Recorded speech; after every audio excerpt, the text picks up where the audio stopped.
you could fit several 10-story buildings within the concourse of Grand Central Terminal.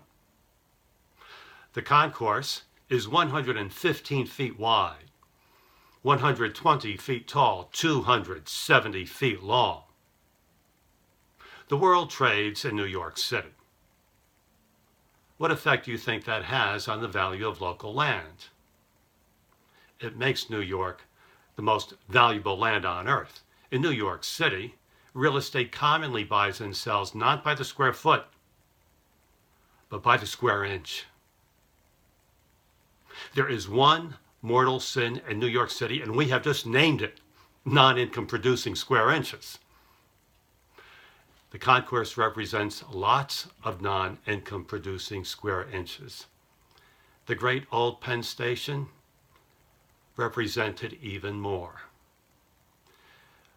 So one of these buildings almost came down, and in 1963, the other did.